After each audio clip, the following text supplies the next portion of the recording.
Good morning বন্ধুরা, welcome my back to channel Pinky live village চ্যানেলে তোমাদের অনেক অনেক স্বাগত জানি। নতুন একটা ফ্রেশ ব্লগ স্টার্ট করলাম বন্ধুরা। দেখো সকাল সকাল একদম ঝাঁটা হাতে নিয়ে কোমর বেঁধে লেগে পড়েছি কাজে। তো কাজ বলতে হচ্ছে ঘরে প্রচণ্ড পরিমাণে মাকড়সার জাল হয়ে গেছে। তো এখনকার দিনে যতই তুমি রোজ দিন মাকড়সার জাল পরিষ্কার করো না কেন, ঠিক দেখবে রাত্রিবেলা একটা গোল হয়ে আছেই মাকড়সার জাল। তো ওদের কাজ হচ্ছে জাল তৈরি করা, আর আমার কাজ হচ্ছে জালটাকে ভেঙে দেওয়া।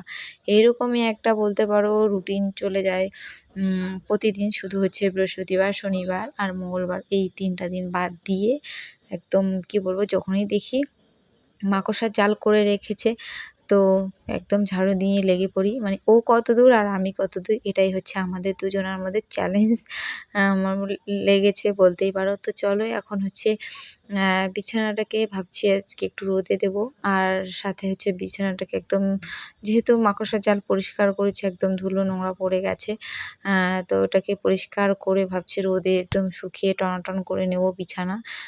অনেকদিন থেকে বিছানাটাকে রোদ্রে দেওয়া হচ্ছে না, একদম কি বলবো চুপসে গেছে তোষকটা।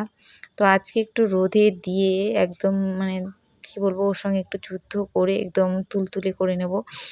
আর হচ্ছে আমার কি বলবো, ক্যামেরাটা রাখার যে জায়গা, তো কখন ক্যামেরাটা ঘুরে গেছে আমি কিছুই বুঝতে পারিনি। তারপর ক্যামেরাটাকে দেখতে পেয়ে ঠিক করে দিলাম। মানে কাজের মধ্যে এতটা ব্যস্ত ছিলাম, একদমই ধ্যান করিনি, ভাবছিলাম যে ভিডিও না হয়েই যাচ্ছে। তো দেখো তারপর কতগুলো মা একদম অন সিজনে কলমি শাক নিয়ে এসেছে। তো একটা বৌমা আর কি বাপের বাড়ি থেকে শাক নিয়ে এসেছিলো, সেই শাক দিয়েছে। তো ভাবলাম চলো এখন শাকটাকে বেছে পরিষ্কার করে নিই। তো ও মানে বিছানাপত্র রোদে দিয়ে আমি কিন্তু স্নান করে নিয়েছি বন্ধুরা।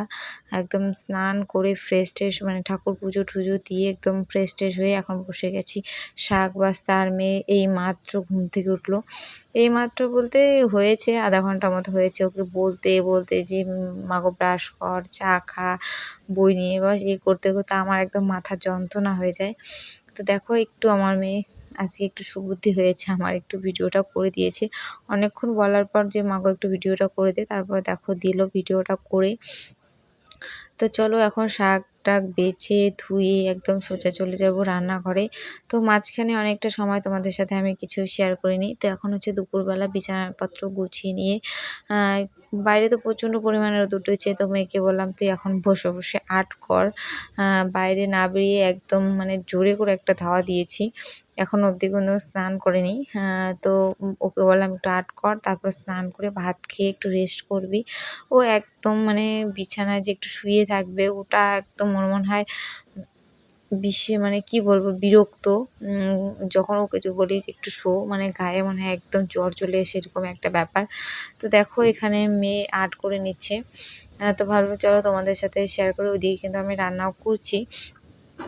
আগামীকাল আর কি যে আর্টটা করেছিল, আর্ট নিজে নিজে নিজে আর্ট করেছে, শেডিং সমস্ত কিছু করেছে। তো বললাম বাড়িতেও একটু আরেকটু প্র্যাকটিস কর, তাহলেই তো ভালো হবে না।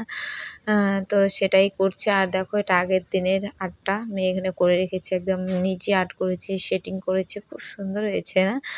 নিজের প্রসঙ্গ মানে নিজের মেয়ের প্রশংসা আমি নিজে নিজেই করছি। তো চলো আজকে একদম সিম্পলের মধ্যে রান্নাবান্না করেছি। প্রচণ্ড পরিমাণে যেহেতু গরম, আর সকালে তো দেখিয়েছিলাম আমগুলো, আমের চাটনি বানিয়েছি, শাক করেছি, আর এখানে করেছিলাম আলুর পাঁপড় ভাজি, যেটা মেয়ের আর আমার ভীষণ প্রিয়, আর করেছি আলু মাখা। এই হচ্ছে সিম্পল একটা মেনু দুপুরবেলার বলতে পারো। তো এক জায়গায় যাওয়ার আছে, তার জন্য সিম্পল মেনুই করে নিয়েছি। তো কোথায় যাচ্ছি হয়তো ব্যাকগ্রাউন্ডটা দেখে বুঝতে পারছো, আর আগে আমি তোমাদেরকে বলিনি।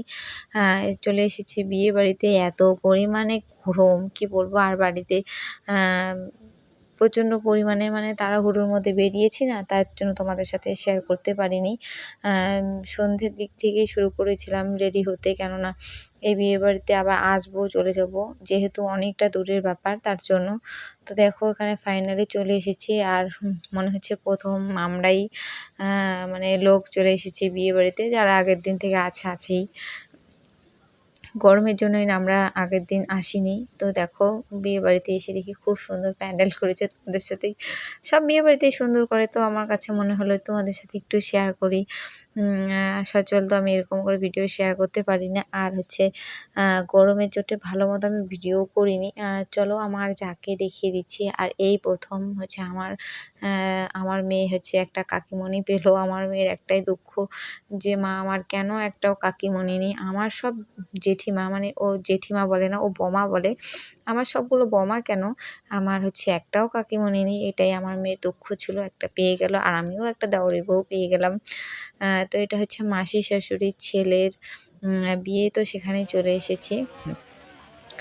তো কেমন হয়েছে অবশ্যই জানিও আমার ভিডিওটা। আর আশা করি অতটা আমি ভালো শ্যুট করতে পারিনি, এত গরম কি বলবো বন্ধুরা। বিয়েবাড়িতে দেখতে পাচ্ছ ওইখানে দিদাটা হাত পাখা নিয়ে বসে পড়েছে হাওয়া দেওয়ার জন্য। আর এখানে আমি বসে বসে একা না, মাও আছে সাথে। তো আমি জাস্ট বসে বসে একটু ভিডিও শ্যুট করলাম, মা ওদিকে গল্প করতে ব্যস্ত। তারপর আমার মাসি শাশুড়ির মেয়ে চলে এলো, মানে মাসি শাশুড়িরা চলে এসেছে। তো আমার মেয়ে তো এত বায়না করছে যে ফুচকা খাবে ফুচকা খাবে। আমার একটাই দুঃখ যে আমি ফুচকা খেতে পারলাম না, আমার খাওয়া যায় না, যেহেতু আমি ওষুধ খাচ্ছি একটা প্রবলেমের জন্য। তার জন্য আর এখানে চলে এসেছি সবাই মিলে ফুচকা খেতে। আমি ভিডিও করতে ব্যস্ত, ওরা খেতে ব্যস্ত। তারপর চলে এলাম, মেয়ের সঙ্গে একটু টুকিটাকি কথা বলছিলাম। আর এদিকে আমি খেতে বসে গেছি। যেহেতু অনেকটা দূরের রাস্তা, আবার যেতে হবে তাড়াতাড়ি করে, খেয়ে দিয়ে হচ্ছে বেরিয়ে পড়বো। আর খেতে বসে গেছে, পাশের ব্যাসে দিচ্ছে আর এই ব্যাসটা তো ফাঁকা পড়ে আছে। তো ভাবলাম চলো একটু ভিডিও করি। তারপর অনেক গল্প গুজব আড্ডা কি বলবো আর। তো তো চলো আজকের ভিডিওটা তোমাদের কেমন লাগলো অবশ্যই জানাতে ভুলবে না। গরমের বিয়েবাড়ি আর কীরকম হবে। এদিকে মেয়ের একটু ফটো তুলতে গিয়ে 2-1 সেকেন্ড ভিডিও হয়ে গেছে। তো দেখো আমার মেয়েকে কেমন লাগছে অবশ্যই কমেন্টে জানিয়ে। 2-4টা ফটো উঠিয়ে নিয়েছি। তা আমাকেও কেমন লাগলো অবশ্যই জানাতে ভুলবে না। কি আর সাজতে পারি না, নিজে যা পেরেছি তাই হাবিজাবি করে একদম সেজে নিয়েছি পাগলের মতো।